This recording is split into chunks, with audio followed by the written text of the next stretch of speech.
Bonjour Pierre Chasseret, Bonjour. délégué général de l'association 40 millions d'automobilistes. Merci d'être avec nous sur France Info. Julie vient de nous lister ses options. Est-ce que vous avez une préférence, vous?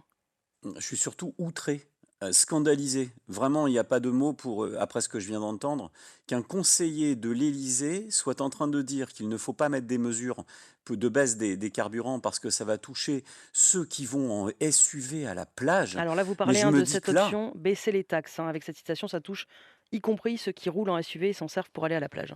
non mais est-ce qu'on se rend compte des propos un petit peu qu'on tient dans les cabinets de l'Élysée? Je veux pas faire de la politique, mais là quand même c'est gravissime.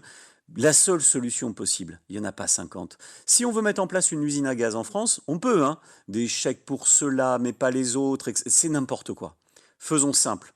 La France fait partie des pays européens qui font payer le plus cher les carburants en taxes. Point. La France est le numéro un mondial de la taxe, tout confondu. Point. Quand on a ces deux indicateurs-là, qu'est-ce qu'on se dit? Eh bien, on se dit qu'il faut faire quelque chose de rapide.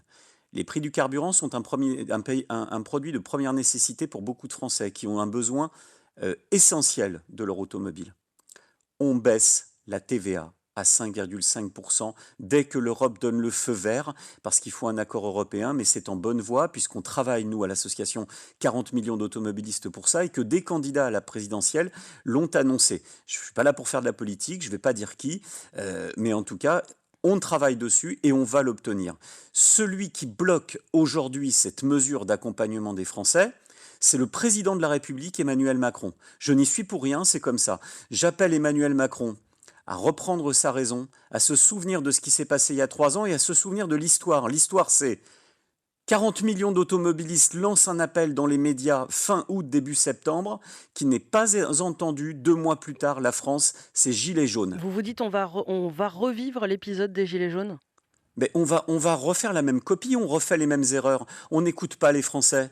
On a l'impression, quand vous entendez un conseiller de l'Élysée, il est bon, lui, faut le garder, c'est parce que franchement, mais faut le garder dans un spectacle comique. Quand on entend un conseiller de l'Élysée dire que ça va aider, baisser les taxes et pour aider les Français à aller à la plage en SUV, franchement, je vous le dis franchement, je suis scandalisé par ces propos qui, normalement, devraient scandaliser tout le monde. C'est inadmissible.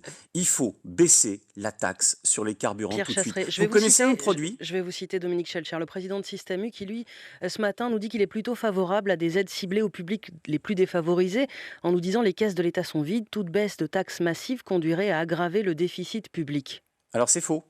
En fait, c'est faux. Il dit ça parce que Michel-Édouard Leclerc a dit qu'il était prêt à jouer le jeu. C'est de la guerre de grande distribution. Je Alors vais vous expliquer ce qui se il était passe. prêt à dire, simplement pour repréciser, hein, Michel-Édouard Leclerc dit: «On est prêt à baisser nos marges si les taxes diminuent». Voilà, alors voilà ce qui se passe. Tout le monde me dit, j'ai entendu des retours de politiques, parce que les Français ne disent pas ça. Mais les politiques me disent, oui, mais il va y avoir un manque à gagner pour l'État si on baisse les taxes. C'est faux. C'est faux. C'est économiquement totalement faux. Pourquoi? Parce qu'actuellement, il n'y a pas un manque à gagner, il y a un trop perçu dans les taxes. Si vous avez une TVA en pourcentage à 20% qui vient taper lorsque le prix du baril est au plus haut. Ça veut dire que c'est une hérésie. Lorsque le prix du baril monte, les taxes montent. C'est débile, pardonnez-moi, mais c'est faux.